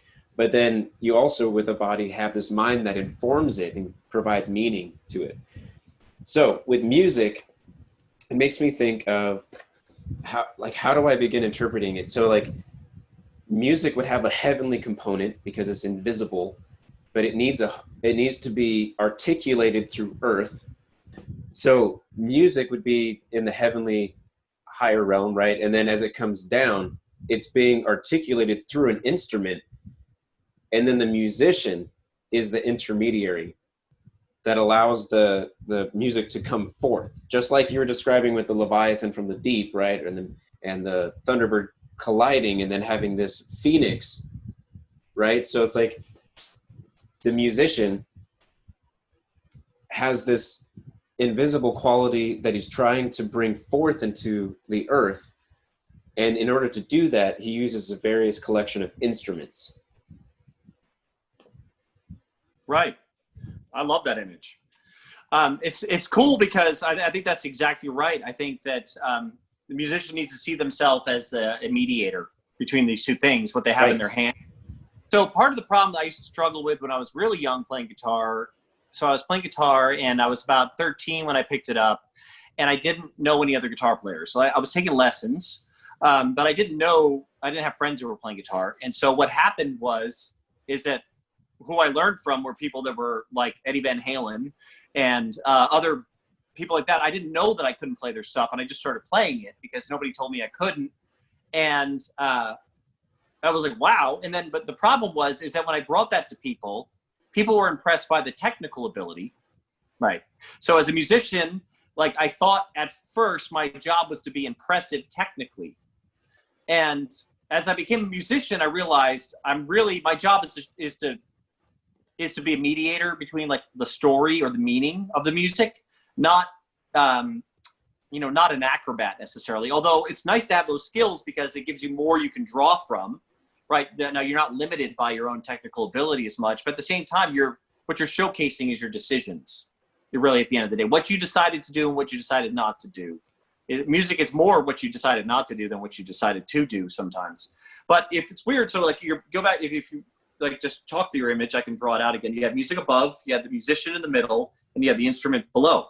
You can actually take music and move up to music and then have its own like cosmos in there, where you have story above and then the notes and rhythms below, right?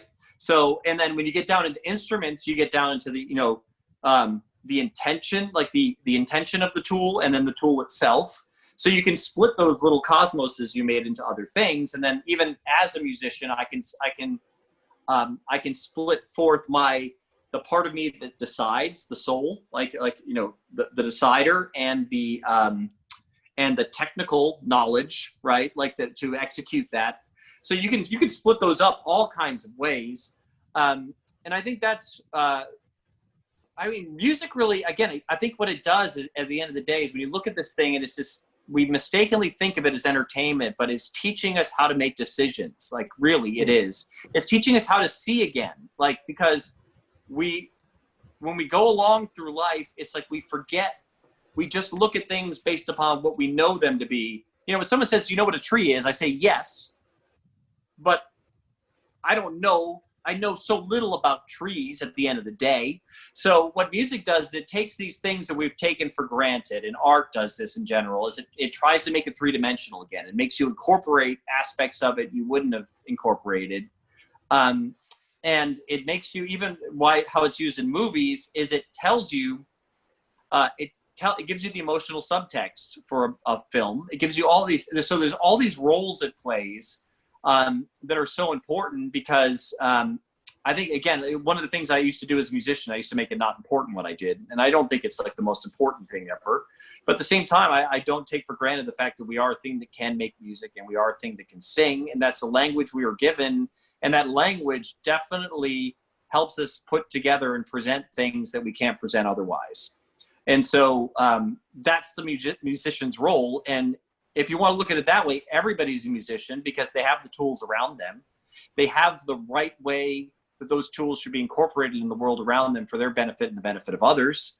And so everybody is musical, whether or not they actually participate in the creation of music. So it's something that I think applies in a much broader sense and tells us a lot about the world we live in. So I always say that with my band. It's like, I'm making music that makes us happy. My wife and I, when we sit down to make music, we're trying to really like make each other, like try to blow each other away, like with what we come up with. It's a cool But dynamic. at the same time, it's like you hope that it becomes like what music has done for me is it becomes a soundtrack to your life. It's how you use to give yourself the context of that breakup you had when you were a teenager, or that graduation, or these like milestone moments, or these real low moments. It helps bring those things together so that when you're alone, you realize other people have been there too, and it lifts you up, you know? And then when you have a triumphant moment, it helps you not just push that aside and really feel the weight of that and how important it was for that work you did to pay off. Mm-hmm. So I think music does a lot more than we give it credit for, and especially in as far as how it structures reality in a symbolic sense. Mm-hmm. I mean, like the comment where people say that music is the universal language. Yeah. Right. So like, I think of Right. the picture that comes up is the scene from, was it Close Encounters of the Third Kind, where aliens come, and it's like, oh, well, we share, out of all these things, we share music as the language that we start with, you know? But then also the film Arrival, it's like, well, language is where we start too, but then music is a language, right? Because, I mean, just like you were saying, there's just so many different ways of applying that diagram to borrow from the language of creation. In the book by Matthew Peugeot is like, you know, like, okay, so we can embody so many things, whether it's a part of us or if it's like the notes on the page, right? If you're writing a film score and there's like little notes on the little, you know, I don't know, telephone wires sometimes it's called. And like you see the little notes going up and going down, and it's like, well, there are marks on the page that are communicating meaning through physical marks. So it's like, I feel like music as a language, I know Victor Wooten talks about this a lot too, the bassist. He wrote The Music Lessons. Did you ever read that book? No, I didn't read that. I'm familiar with Victor Wooten though. Okay, so that was the big thing. He's like, when we approach music, the music lesson, first off, is that it's a language. And that's how you have to approach it. But then I just think, you know, applying that to Matthew Peugeot's work, it's like, well, actually, we can look at the whole world as a language. And one of the means of communication is actually music itself. Right. And so my question is like, well, what does music ultimately communicate? And I think based on what you're describing, it's like music can add an extra layer of context to, say, the other arts, like the words on the page or the lyrics, right? Or the art in which you're trying to set this context of the story. Yeah, I think the short way to say that is that music gathers meaning. You know, it has its own way of gathering meaning together. Mm-hmm. And so one of the things like you have to think about is that like I could tell you a story, or I could describe to you a setting, or I could show you a picture, and that picture gathers that meaning or the elements way faster than I could, right? But that picture doesn't tell you what it feels like to be there. You have to guess, right? And so music gathers together what it feels like to be in that picture. So, and what it feels like to go through those events in your own body, in your own emotions. So it's a way of gathering a type of details that only music can gather, and gather meaning in a way only music can. But, you know, every art form has its own way of doing that. You know, so part 2 of the cosmology that Mathieu Peugeot, and as well as his brother Jonathan Peugeot, lays out is that of what they call time and space. Right. But really, it's, so like you could describe it as like the difference between like dry land and the sea, right? So the sea is chaotic potential, it's kind of formless, it's all over the place, but then dry land is where we build our cities. That's where we magnify the principle, right? It's where we plant a seed, and that seed multiplies that pattern. And as I look at music, I'm wondering, like, how does this play out? How does it play out in the context of the other creative arts as well? And what I'm starting to work through is like Mathieu Peugeot in the chapter that you mentioned before. So in chapter 42, he actually addresses it to where it's the difference between the tool and the instrument, and where the tool is actually something that communicates the point, and it builds something, it multiplies that pattern, right? But then typically you look at instruments and they're a pointless instrument, like you had brought up the horn, right? It's a hollowed out tube, series of tubes with that don't have a point, and you just blow through it and you create wind. And so as Peugeot lays that out, I'm just wondering too, like in the context of the body, as we bring it Frankenstein, right, and the symbolism with the body, where space would also be like the bones, right? Because the bones provide the structure of the body. Right. And pillars. then yes, they're the pillars, yes. And then what do you fill that body with? It's usually like liquescence, like something that's fleshy, and it's the blood, right? So maybe if I could just push a little further, it's like blood would be like the music, where music can provide this emotional context. It can provide the feeling, the way that we can emote something. It can even draw up the feelings that images typically can. It can provide that, but in and of itself, it won't provide the same type of structure as, say, like words or story or narrative or something visual. Right. So yeah, I mean, this is a like kind of a asymmetrical analogy, but when you dig into the earth, okay, because music is the opposite of this. When you dig into the earth, the valuable thing you come away with is where the earth over time and with pressure has crushed into something significant, right? So like gemstones or diamonds or gold, this is earthiness of the earth. It's like the earth actually produced something by just being the earth for a long period of time with a lot of struggle and pressure. And you mine for those things, you mine. Music's the opposite. So if you're gonna like, what is the treasure of going farther into the heavens and climbing a mountain? Well, when you get to the top of the mountain and you come back down, you come back down with something you can't carry down. You can't show anybody. Like even if you picked up the snow, it would melt by the time you got down. You come back down with perspective, right? So what you come back down with is a lay of the land. It's a heightened experience. We all have that same experience when we get up there. It's like, it's weird because you go all the way to the top and ironically, like you've done all this work and you can't go any farther. But what you come back down with is something that's usable, right? But it's not concrete. It's perspective. And so when you come back down from a musical experience, that's what's changed. It's your perspective. Mm-hmm.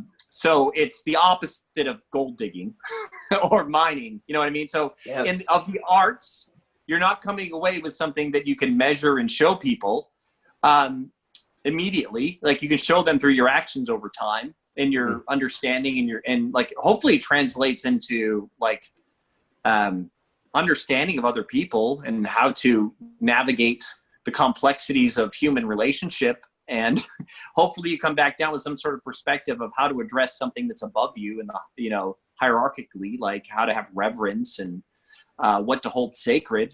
Mm-hmm. Ideally it comes away with that, but that's the musical experience. Like you're right. It's not something I can tangibly measure and show people that I have it. All you have is the memory and the perspective of it when you're done. So it's a spiritual pursuit, if you want to look at it that way. So people tell you they're not spiritual and like music, and you can tell them they're wrong. Oh man, that is so helpful.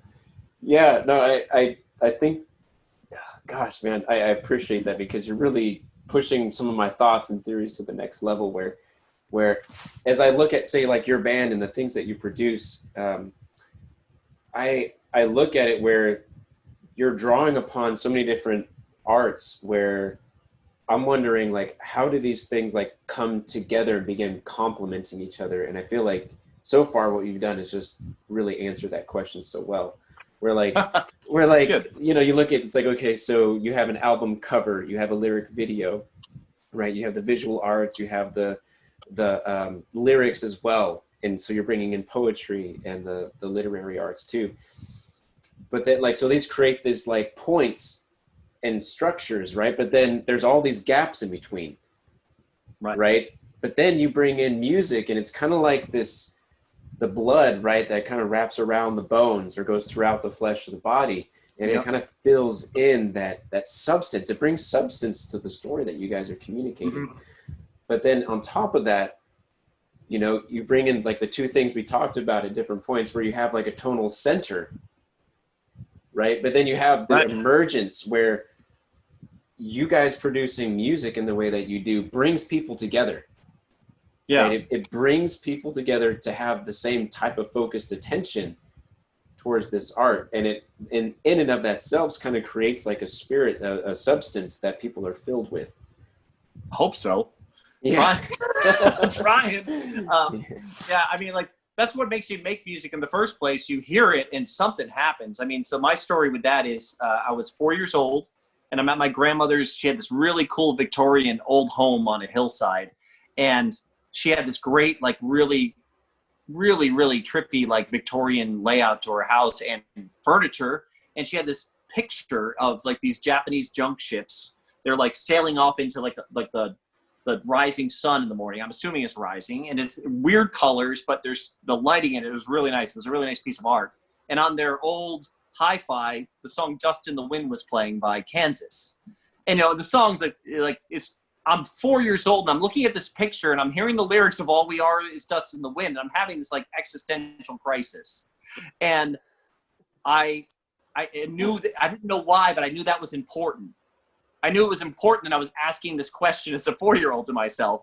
And so that's when I wanted to be an artist, right? So like I had this moment, and what robs you of that is you start to show some promise, and you immediately try to figure out how you can use that to become famous or to make money and all these things. And so I tried to do what I could to stay pure back to, like, I'm hopefully for the right person, like, they have that experience when they listen to it, where they're like, think about things again in a way that they know that they're going to avoid with all of their might, unless someone sucks them into it. And they're important questions you need to be asking to actually be a whole human being or to have any level of wisdom.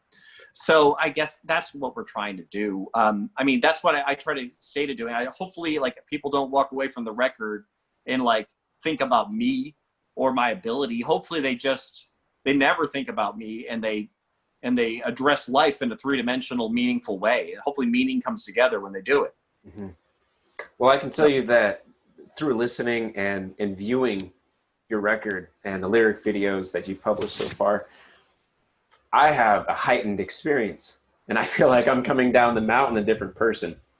So wow, that's awesome. Yeah, so I hope the rest of the people out there have a similar experience. And I feel like even through this conversation, now I have that phrase and new language to begin describing these the things that are happening right now as we experience them. So Neil, I mean, is there anything else you wanted to get into before we go? No, I mean, did we say the name of my band? Dirt Poor Robins? Now, if you just go to YouTube, you go anywhere and you type that in, stuff will come up that's popular of ours. So you can begin there if you wanted to find us. If you didn't want to find us, that's fine too. I mean, you probably don't like our music. Most people don't. That's the fun thing about being a musician. Like, I remember that being a kid, and like Michael Jackson's Thriller was really popular, and it was like one of the #1 selling records of all time. And 70% of the people hated it. So that's what's fun about being a musician is like you don't just make music for people that are going to love it. You also make sure that people, like if I'm going to play guitar solo, I want to play a guitar solo that if you don't like guitar solos, you're going to hate it. Because then now people who love guitar solos can love it. Like I'm not trying to bridge some sort of gap between people that won't like it. So it's a very specific thing we're doing. But if it's for you, man, check it out. It might be. It might be for you. You have a website too? Yeah, but it's garbage. I mean, I just put links to other things on it. Google might be as good of a website for us as typing in Dirt Poor Robins. Yeah. So I just link out to it. I don't have time to make a website. I'm making music. I hear that, man. I hear that. Yeah. Now, okay, so I'm wondering what is in the future. You mentioned the full-length album. We've covered that. Is there going to be more lyric videos? Are you guys going to be doing music videos? Or yeah, again, the whole process. Yeah. We're going to have lyric videos for the whole EP. They come out like staggered. And then when this record's finished, there's going to be, I'm making this record for YouTube. There's going to be a YouTube experience for the whole entire record, start to finish. You can get on and watch it. So doing that, and a lot of that, you've seen, I have a video where I took a song called The Saints, Parts 1 and 2, and I overlapped that to a public domain movie called Metropolis. And our final experience of this record is going to be using old silent films and public domain stuff that ties together and relates the story to tell the story. So I'm in the midst of doing that right now. It's exhausting and I love it. So I guess that's I like just coming up with an idea that's impossible and just forcing myself to finish it. Yeah, man. Well, I appreciate the conversation. I know that in your pursuit of explaining what's going on and just describing the meaning behind it, it's really begun helped me to verbalize some of the things that I'm trying to work through and challenge some of my thoughts as well too. Yeah, cool. I haven't heard many people talk about this subject either, so I'm glad you had me on because it's something I think about all the time. People bring up music here and there, but it's like it doesn't seem to catch the same type of traction, or like we can't really like nail the thing down and like really begin articulating it. So hopefully this is the first of several other conversations or things that, forums people start and the conversation can really begin fleshing out a lot of the symbolic components to music. Yeah, absolutely. Absolutely. It's meaningful. I mean, we take it for granted that we sing and we're musical, and that, if you believe the Bible to be true, it's like singing is something that goes on forever. It's like, it's part of our ultimate purpose. So I would not take it casually. I don't think that's wise. Yeah, right. Okay, Neil. You got it. Yeah, man, I appreciate it. Until next time, I'm gonna hit the stop recording button.